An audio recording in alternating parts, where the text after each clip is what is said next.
Assalamualaikum, welcome back to Invest Saham. Pada video ini kita akan menganalisa saham-saham menarik yang juga di-request oleh investor di kolom komentar. Sebelum lanjut, disclaimer on, ini bukan ajakan jual beli saham, so langsung saja kita ke pembahasan. Jadi ada pertanyaan yang cukup menarik guys ya, tentang isu hot yang sedang terjadi. Bang bahas isu hot tentang pemblokiran rekening oleh PPATK. Apakah mempengaruhi harga saham atau tidak? Kalau misal kita berbicara tentang mempengaruhi harga saham atau tidak, secara tidak langsung akan sangat mempengaruhi. Karena pemblokiran rekening yang dilakukan sepihak oleh PPATK ini akan membuat sentimen negatif, terutama untuk saham-saham perbankan. Dan buktinya kita melihat saham big banks itu masih di net sell asing ketika IHSG kita mulai naik ya guys ya. So tentu saja ya kita bahas terlebih dahulu, dan memang kemarin di 2 hari terakhir kita sudah bahas ya terkait hal ini menjadi sentimen negatif nih untuk saham-saham perbankan. Kebijakan PPATK bikin resah, warga ingin tarik uang sebelum rekening diblokir. Nah, ini adalah akibat ya dari pemblokiran yang dilakukan oleh PPATK terhadap rekening-rekening dorman yang dinilai pasif dan tidak aktif selama 3 bulan. Maka akan menjadi sasaran untuk pemblokiran rekeningnya. Nah, jadi sebenarnya pihak perbankan ya guys ya, untuk rekening yang masih ada uangnya atau ada transaksi menabung gitu ya, menambahkan uang terhadap rekening tersebut, sepanjang ya rekening itu masih ada nominalnya, masih ada uangnya dalam batas yang disyaratkan oleh bank tersebut, maka bank itu tidak akan memblokir rekening yang memang pasif gitu guys ya. Yang penting ada nominal sesuai dengan persyaratan dari perbankan. Nah, itu tidak akan kena blokir dan masih bisa digunakan. Tapi ya karena PPATK ini syaratnya adalah tidak ada transfer ya guys ya, maka rekening-rekening tabungan pun ya terkena imbas pemblokiran. Nah, maka di sini banyak sekali masyarakat yang mengeluh, masyarakat kesulitan yang mungkin mau berobat ya untuk dana edukasi anak ya guys ya, untuk masuk sekolah yang memang ditabung gitu ya. Anak sekolah itu kan dia beberapa tahun dia sekolah itu nanti ada persiapan ya untuk bisa masuk di jenjang yang lebih tinggi, misalkan TK ke SD ya. SD dia menabung masuk ke SMP, SMP juga seterusnya sampai SMA, sampai kuliah, sampai jenjang perguruan tinggi. Seperti itu, guys. Dan ini terjadi ya bukan hanya untuk warga Kalimantan saja ya guys ya, yang memang sudah masuk berita di mana banyak warga Kalimantan Timur yang ramai-ramai ingin menarik uang dari bank yang dimaksud gitu ya. Bisa jadi for big banks ini akan terimbas negatif kalau hal ini tidak segera diselesaikan. Dan tentunya ya bukan hanya di Kalimantan Timur, pasti akan banyak sekali gerakan-gerakan menarik uang dari perbankan ya guys ya, yang biasa disebut dengan money rush ya guys ya. Itu akan sangat memberatkan dari perbankan karena tidak semua uang itu ready sebenarnya. Ya banyak yang digunakan untuk kredit ya guys ya, banyak juga yang digunakan untuk pembiayaan-pembiayaan dan lainnya. Tentu saja ini akan menjadi masalah besar. Ya bahkan ada salah satu investor yang mengingatkan kita ya terkait dengan Silicon Valley Bank. Ayo gas bank run ya, kayak Silicon Valley Bank atau SVB itu adalah yang terjadi di Amerika Serikat ya. Bank di Amerika Serikat pun bisa kolaps kalau nasabahnya ramai-ramai tarik uang dari bank tersebut, yaitu SVB ya, Silicon Valley Bank. Lalu ujungnya ya kita melihat bahwa Presiden Prabowo Subianto ini langsung memanggil bos PPATK ya guys ya. Tentu saja membahas pemblokiran rekening dorman yang membuat warga resah. Dan pada akhirnya ini dihentikan dan rekening-rekening yang sempat diblokir diaktifkan kembali. Seperti itu. Ya sepertinya harus viral dulu ya guys ya. No viral no justice. Maka ya tentunya ini akan menjadi ancaman untuk perbankan jika ya tidak dipanggil segera oleh presiden, seperti itu. Ibaratnya satu kebijakan yang fatal ini harus presiden yang langsung turun tangan gitu guys. So, tentunya ada banyak sekali teman-teman investor yang merequest sahamnya di kolom komentar dan akan kita bahas di video ini guys ya. Yang pertama dari Kak Herlina ya, bahas Astra International. Untuk ASII kita lihat ya, kemarin sempat mengalami kenaikan dengan akumulasi yang bagus, namun ya kita lihat mulai terjadi normal correction terutama di 2 hari perdagangan terakhir, yaitu di Kamis dan Jumat. Ya, Kamis tanggal 31 Juli dan Jumat tanggal 1 Agustus ya. Kemarin koreksi 1,9 persenan, dan jika kita perhatikan sudah sempat naik ya, kalau misal kita tarik dari area low sebesar 17%. Hal ini lumayan ya sebenarnya. Kalau misal teman-teman bisa cuan 17% buy on weakness Astra International dan take profit di harga tinggi. Ini sebenarnya lumayan ya, teman-teman bisa dapat capital gain lebih besar dibandingkan dividen. Bahkan untuk saham big caps mungkin teman-teman bisa masuk atau berani masuk modal itu lebih besar dibandingkan saham-saham gorengan. Saya kasih contoh begini. Misal nih teman-teman baru mulai trading ya, atau mungkin belum terlalu lama ya trading saham. Kalau untuk saham gorengan mungkin teman-teman hanya berani ya kisaran 500.000, 1 juta, 2 juta ya guys ya, 5 juta. Tapi kalau di big caps mungkin teman-teman keberaniannya akan nambah nih. Ya akan lebih berani lagi dengan modal yang lebih besar ya. Misalkan bisa masuk 10 juta, 20 juta, bahkan mungkin berani masuk ratusan juta hanya untuk swing saja. Jadi berbeda ya, kalau misal modalnya lebih besar, teman-teman cuan 10%, 15% itu profitnya pun akan lebih besar. Ya dibandingkan teman-teman hanya masuk 500.000, 1 juta, 2 juta, ya cuan 30% pun ya profitnya akan kecil. Seperti itu guys ya perbandingannya. So, untuk Astra International teman-teman yang mungkin kemarin sudah cuan dan sudah take profit juga, ya congratulations ya, teman-teman sudah mempraktekkan hal yang bagus di market saham Indonesia. Dan kita lihat memang ada beberapa retail yang jual ya guys ya di hari Jumat lalu. Tapi semoga teman-teman dapat harga tingginya ya, sehingga cuannya ya sekitar 13 sampai 15%, saya rasa sangat worth it ya untuk di 1 bulan terakhir ini. Astra Internationalnya naik ya di 1 bulan yang lalu. Ada PD, lalu ada XC, XL, SQ yang kita lihat take profit ya guys ya. Sedangkan kalau misal kita lihat dari sisi asing, ini masih net buy sebenarnya 27 miliar untuk di Jumat lalu. Jadi asingnya masih masuk sebenarnya ketika koreksi 1,9%, sehingga ada peluang Astra International bisa mencatatkan area higher low seperti yang terjadi ya di tanggal 22 Juli. Ini kan menjadi area higher low untuk Astra International. Lalu next day-nya tanggal 23 lanjut naik lagi 5,5%. Seperti itu ya. Teman-teman harus bisa menangkap bahwa ketika koreksinya ini masih diakumulasi, otomatis ada potensi untuk bisa naik lagi atau bisa rebound lagi. Ya, lanjut naik seperti itu. Jadi untuk teman-teman yang mungkin masih hold ya, masih yakin Astra International setidaknya bisa tembus di atas 5.200, target terdekat di 5.300 untuk resistennya. Teman-teman silahkan lanjut hold karena kita melihat akumulasinya masih bagus. Tapi kalau misal akumulasinya sudah mulai menurun ya guys ya, dan bahkan berbalik net sell, maka teman-teman harus segera take profit. Tapi sejauh ini kita melihat ya, Astra International dari perkembangan kuartal 2-nya ternyata lumayan bagus ya, sebenarnya cukup stabil. Ada sedikit kenaikan untuk kuartal 2 secara year on year, tapi secara kuartalan kenaikannya cukup tinggi. Kita lihat ya guys ya, untuk kuartal 2 ini di 8,5 triliun, naik tipis dari tahun sebelumnya di kuartal yang sama itu di angka 8,3 triliun ya. Jadi naik tipis ya, kita bisa kategorikan ini cukup stabil. Lalu secara kuartalan naik ya guys, dari 6,9 triliun menjadi 8,5 triliun. Ini juga angka yang cukup tinggi nih. Jadi kuartalannya naik bagus, sedangkan untuk year on year-nya naik tipis ya.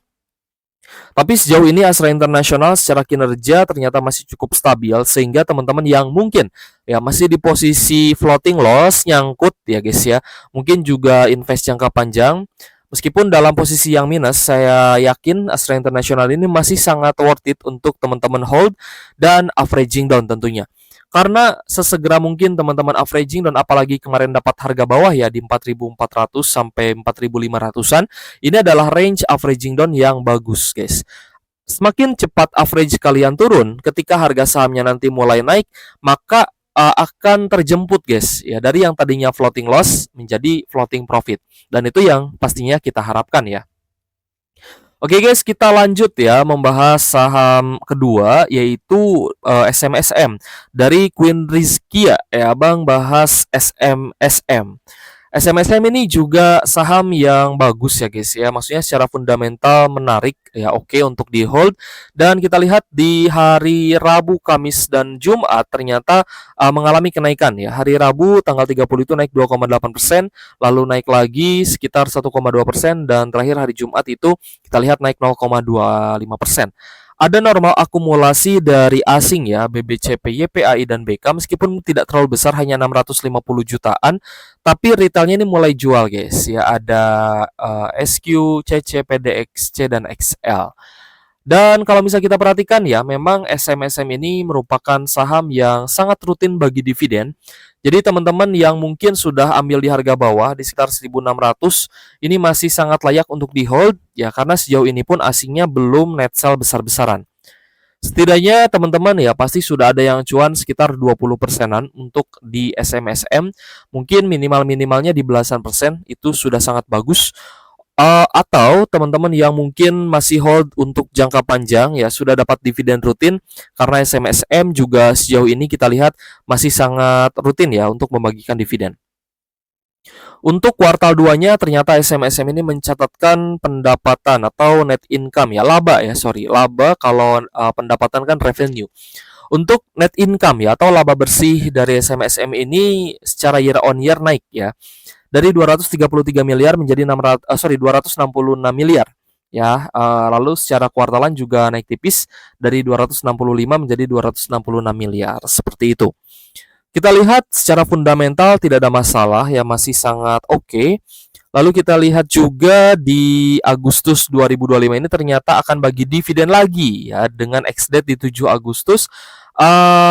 Pay date-nya di 26 Agustus guys. Jadi di akhir Agustus ini akan ada pembagian dividen dari SMSM sebesar Rp35 per saham ya. Teman-teman bisa lihat di sekuritasnya masing-masing.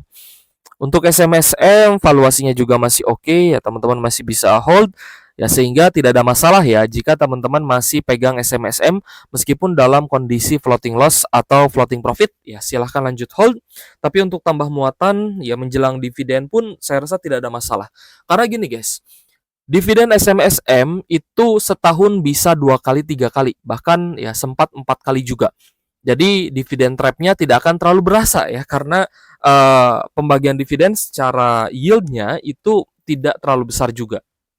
Nah, seperti yang terjadi di dividen di 9 Mei. Ya, ini ex-date dividen, harga saham sebelum pembagian dividen malah naik. Lalu menjelang dividen di Juni ya guys ya, ini sempat terjadi koreksi namun di ex-date-nya juga naik. Ya, jadi tentu saja karena faktor dividen trap yang tidak besar, maka biasanya akan cukup sideways, malah bisa naik seperti itu ya. Jadi tidak ada yang perlu dikhawatirkan. Meskipun SMSM sebentar lagi akan bagi dividen, namun dividen trapnya ini tidak akan terlalu berasa gitu ya. So, kita lanjut bahas saham selanjutnya. Ada yang request nih, SMDR dari Paparsai ya, laba kuartal 2 luar biasa katanya guys. Coba kita lihat terlebih dahulu ya untuk pergerakan harga sahamnya. Kalau misalnya kita perhatikan ya, asingnya masuk di sini meskipun cukup netral karena ada domestik yang mengimbangi. Ada CCXC yang net sell, sedangkan XLYP-nya masuk ya guys ya. Asing masuk meskipun tidak terlalu besar, hanya 346 jutaan saja, tapi cukup menarik untuk SMDR ya, apalagi jika labanya benar-benar naik. Kalau misal kita lihat ya untuk jangka panjangnya, SMDR ini sebenarnya malah sideways ya, masih sideways kalau misal kita lihat secara jangka panjang guys. Nah, ini masih datar ya guys ya, belum ada kenaikan yang terlalu signifikan untuk SMDR. Kita cek untuk laba di kuartal 2 ya, ternyata naik guys, meskipun menurut saya pribadi sih tidak begitu besar ya. Maksudnya tidak jauh, tidak apa ya, tidak wow gitu ya. Tidak terlalu amazing gitu guys untuk kenaikannya, naik dari 200 miliar menjadi 228 miliar, tapi cukup bisa kita apresiasi karena di saat perusahaan-perusahaan lain itu sedang koreksi ya laba bersihnya, tapi untuk SMDR ternyata masih bisa meningkatkan kinerja laba bersih meskipun secara kuartalannya turun. dari 254 miliar menjadi 228 miliar. Tapi secara valuasi memang SMDR ini terbilang memiliki valuasi yang under ya guys ya. Jadi under value, terbilang murah. So, untuk SMDR ya dividen hanya 3%. Jadi ternyata akan bagi dividen lagi ya sepertinya di ex-date-nya di 8 Agustus dengan dividen Rp2,5 per saham. Ya, kita lihat sih dividennya kecil ya. Tapi tetap ya, kita mencari profit dari capital gain yang memang biasanya lebih besar dari dividen yang ditawarkan. Dan itu sangat lumrah terjadi dan memang sering terjadi.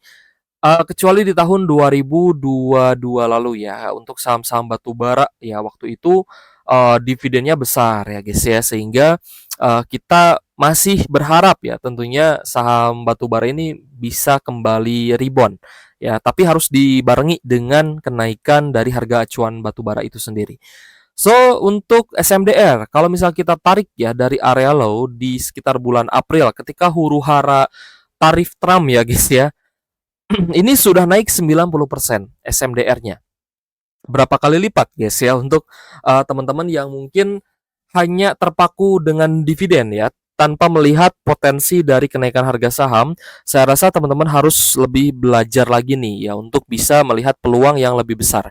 SMDR ya sejauh ini sudah naik 90% karena dari sisi fundamental masih bagus, kinerjanya masih oke, maka sangat wajar harga sahamnya bisa naik meskipun ya ada beberapa area koreksi di sini. Ada beberapa area higher low yang sempat dicatatkan oleh SMDR tapi tidak masalah ya. Selama fundamentalnya masih bagus, teman-teman masih bisa hold untuk trend following. Selanjutnya kita bahas apa lagi guys ya. Ada yang request saham Adro ya guys ya.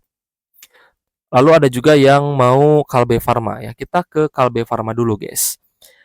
Nah ini guys ya, ada yang bertanya juga. Sorry, bukan bertanya, ini pernyataan. Dampak pemblokiran nasabah panik bisa rush money. Ini bisa jadi yang dilihat oleh investor asing di perbankan.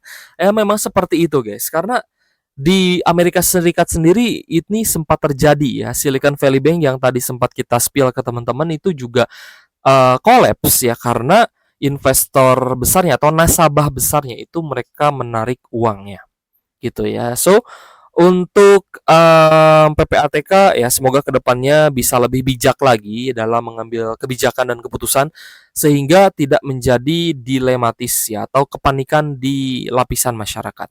Kita akan bahas Kalbe Pharma ya. Untuk Kalbe Pharma sih masih cukup sideways meskipun sempat terjadi kenaikan dan hari Jumat lalu juga masih 0% ya untuk kenaikannya. Masih di Rp1.430 per saham tepat di support minor. Jadi untuk Kalbe Pharma jika ternyata breakdown di bawah 1400, teman-teman lebih baik wait and see, pantau di 1340 untuk di MA 150-nya. Meskipun kita lihat cukup netral dan asingnya ada net sell ya, LGRX di sini net sell, lalu retailnya ini banyak yang masuk. Untuk Kalbe Pharma, kita lihat sempat anjlok 43%.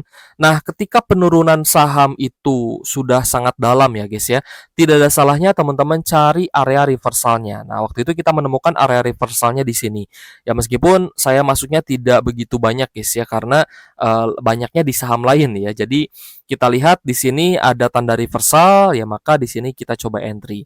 Kenaikan yang sempat terjadi di Kalbe Pharma ya di beberapa waktu sebelumnya ini sempat menyentuh lagi ke titik resisten di 1600-an tapi langsung turun lagi sehingga di area sini adalah ideal untuk take profit. Nah, ini kan sudah naik 58%. Setidaknya ya jika teman-teman beli di area reversal dapat sekitar 40%. Beli di area higher low dapat 30%, beli di tengah-tengah dapat sekitar 27%. Ya, untuk trend following dapat 20% itu sudah sangat lumayan ya. Jadi untuk saham Kalbe Pharma jika benar-benar ada tanda reversal lagi ya dari zona sideways saat ini, teman-teman nanti bisa re-entry kembali kok ya di sekitar 1430 sampai sampai 1500.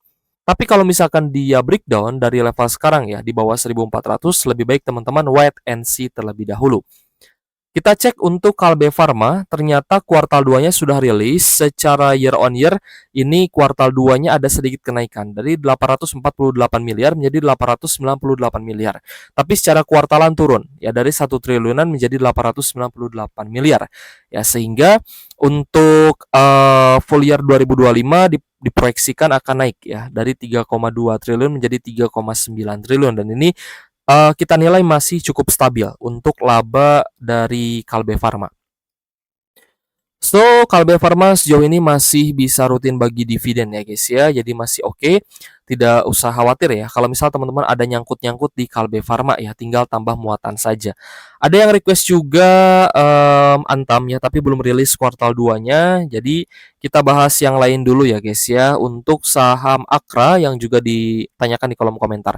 Akranya masih cukup sideways dan kita lihat asingnya masuk ya sejak tanggal 21 Juli ya sampai 1 Agustus ini. Akumulasi asingnya bagus, KZLG-nya masuk 1 miliaran ya untuk net buy asing. Tapi kita dapat info ya, Akra juga katanya akan bagi dividen. Laba kuartal 2-nya masih bagus, jadi masih bisa untuk di hold. Naik ya dari 408 miliar menjadi 615 miliar pada kuartal 2 2025. Secara year on year ini naik cukup bagus. Secara kuartalan juga oke ya. Jadi untuk Akra masih cukup menarik, di mana dividen yield-nya juga cukup tinggi ya, 7,5%. Untuk di Agustus ini akan bagi dividen dengan ex-date di 6 Agustus Rp50 per saham ya. Untuk dividennya pun masih cukup stabil guys. Jadi tidak ada masalah dengan saham Akra meskipun memang sahamnya sempat turun juga ya. Kita sempat menyaksikan Akra ini turun cukup dalam ya, bahkan sampai ke bawah 1.000 ya. Dia sempat bertengger di Rp900 per saham. Jadi di level sekarang pun di 1.300 sebenarnya masih ada titik resisten yang bisa dicapai oleh Akra gitu ya. Jadi masih cukup murah sebenarnya di level sekarang pun. Tapi tetap ya, strateginya adalah untuk trend following jika teman-teman baru mau entry. Seperti itu. Terakhir kita bahas Adro guys. Adro ini ya tadi ada yang request juga ingin dibahas saham Adro. Adro naik 0,8% di level Rp1.865 per saham ya. Ini kenaikan yang tipis, namun asing masih net sell. Asingnya masih distribusi, terutama ada BK di sini yang sebagai top sellernya ya. Net sellnya di 4 miliaran untuk Adro. Adro kuartal 2-nya belum rilis guys ya. Ini kan saham yang sering kita update sebenarnya. Nanti kita akan update lagi jika kuartal 2-nya sudah rilis, apakah akan ada kenaikan dari sisi laba bersih. Karena kan memang di reset ya setelah Adro ini menggelar PUPS, melepas AAD ke market ya guys ya, ke bursa. Labanya akan menyesuaikan. Nah, ini adalah penyesuaian yang terjadi di Adro, di mana pastinya anjlok ya guys ya. Secara year on year-nya anjlok. Kalau investor pemula pasti bingung ya, kenapa nih Adro-nya anjlok. Nah, tapi pasti di grup atau di stream akan banyak yang menjelaskan ya alasan kenapa Adro-nya anjlok ya. Karena ya melepas bisnis batubara termal yaitu AAD. Seperti itu. Jadi untuk labanya di 1,2 triliun dan di kuartal 2 nanti kita akan update ke teman-teman, dan juga untuk dividennya pun akan menyesuaikan ya. So, untuk Adro sendiri sebenarnya belum terlalu menarik karena asingnya pun belum ada tanda-tanda masuk ya. Waktu itu memang sempat ada akumulasi nih di tanggal 18 ya. 18, 21 sampai 25 Juli, bahkan sampai di 29 Juli sempat terpantau ada akumulasi, namun akumulasinya menurun guys. Sehingga kita lihat ini adalah kenaikan sementara saja, seperti itu. Jadi untuk saham Adro teman-teman harus banyak bersabar, apalagi yang mungkin masih hold dari harga tinggi ya. Tapi kalau misal dihitung-hitung, ya pasti teman-teman sudah profit dari AAD-nya dan juga profit dari dividen Adro selama ini ya. Bahkan di tahun 2022 lalu memang Adro-nya pun bagi dividen besar-besaran. Oke guys, terima kasih sudah menonton dan semoga bermanfaat untuk teman-teman ya. Thank you for watching. See you on the next video. Wassalamualaikum warahmatullahi wabarakatuh.